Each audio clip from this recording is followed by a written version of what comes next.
Псалм на отчаяние. Моленето с помощта на псалмите постига много повече от това, просто да позволи на богомолците свободно да формулират молитвите си. Псалмите ръководят техните преживявания според Божите стандарти и ги правят по-леки, като предоставят надежда и уверение в Божието присъствие. Прочетете Псалм 22. Какво можем да научим от него за доверието в Бога сред съкрушително страдание?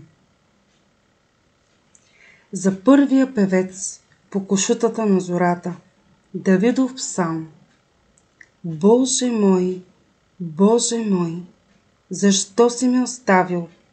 Защо стоиш далеч и не ми помагаш, нито внимаваш в думите на охкането ми?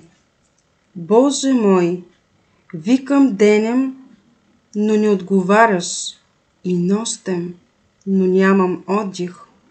Но ти си святият, който си възцарен между Израилевите хваления. На теб уповаваха бащите ни, уповаваха и ти ги избави.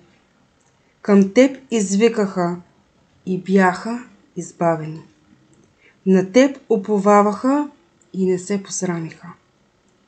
Аз съм червей, а не човек, укоряван от хората и презиран от народа. Всички, които ме гледат, ме ругаят, отварят устните си, кимват с глава и казват: той упова на Господа, нека го избави, понеже има благоволение към него. Но ти си, който си ме извадил от утробата. Ти си ме научил да уповавам, когато бях на майчените се гърди. На тебе бях оставен от раждането си, от утробата на майка ми. Ти си моя Бог. Да не се отдалечиш от мене, защото скръбта е близо. Понеже няма помощник. Много телета ме обиколиха, силни васански бикове ме обкръжиха. Отвориха срещу мен устата си, като лъв, който граби и реве. Разлях се като вода и се разглобиха всичките ми кости. Сърцето ми стана като восък, разтопява се сред вътрешностите ми. Силата ми изсъхна като черепка и езикът ми прилепна за челюстите ми. И ти си ме свел в пръста на смъртта, защото кучетата ме обиколиха, тълпа от злодеи ми обкръжи, прободоха ръцете ми и краката ми. Мога да преброя всичките си кости. Хората се взират в мен и ме гледат. Разделиха си дрехите ми и за облеклото ми хвърлиха жреби. Но ти, Господи, не се отдалечавай. Ти, сило моя, побързай да ми помогнеш. Избави от меч душата ми, живота ми от силата на кучето. Избави ме от устата на лъва и от роговете на дивите волове. Ти си ме послушал. Ще възвестявам името ти на братята си. Сред събранието ще те хваля. Вие, които се боите от Господа, хвалете го. Цяло Яковово потомство, славете го и бойте се от него, всички вие от Израилевото потомство. Защото не е презрял и не се отвръща от скръбта на оскърбения, нито е скрил лицето си от него, а послуша, когато той извика към него. От тебе, че принасям хваление в голямото събрание, ще изпълня оброците си пред онези, които се боят от него. Смирените ще ядат и ще се наситят, ще хвалят Господа, онези, които го търсят. Сърцето ви нека живее вечно. Ще си спомнят и ще се обърнат към Господа всички земни краища и ще се поклонят пред тебе всички племена на народите. Защото царство на Господа и той владее над народите. Ще ядат и ще се поклонят всичките богати на земята. Пред него ще се преклонят всички, които слизат в пръста, и онзи, който не може да запази живота си. Неговото потомство ще му слугува. Ще се приказва за Господа на бъдещото поколение.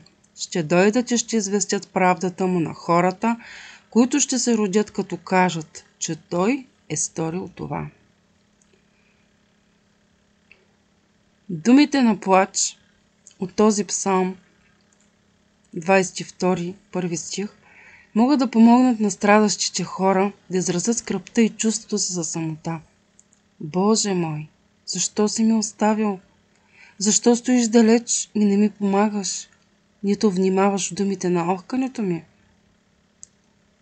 Разбира се, тези думи стават известни сред християните, защото са същите думи, които самият Исус изрича, докато е на кръста, показвайки ни колко централно място в преживяването на Христос заемат псалмите. И все пак, дори сред страданията и изпитанията намират израз и следните думи: ще възвестявам името ти. На своите братя, сред събранието ще те хваля. Иначе казано, въпреки че точно тези чувства може да не съвпадат с настоящата дилема на автора, псалмистът все още изразява вярата си в Бога и заявява, че независимо от всичко, той ще продължава да го хвали. Идеята е, че като ни дават думи за молитва, псалмите ни учат да погледнем отвъд настоящото си положение и чрез вяра да видим времето, когато животът ни ще бъде възстановен чрез Божията благодат. Така моленето с помощта на псалмите отвежда богомолците към нови духовни хоризонти. Те им позволяват да изразят своите чувства и разбирания, но хората не са оставени там, където са в момента. Богомолците са доведени да изоставят бремето си от болка, разочарование, гняв и отчаяние пред Бога и да му се доверят независимо от обстоятелствата. Придвижването от скръб към възхвала, което виждаме в много псалми, подсказва духовното преобразяване, което вярващите преживяват, щом получат божествена благодат и утеха, молитва. Как можем да се научим да виждаме отвъд непосредствените си изпитания и по този начин да се доверим на Божията доброта, независимо с какво се сблъскваме сега?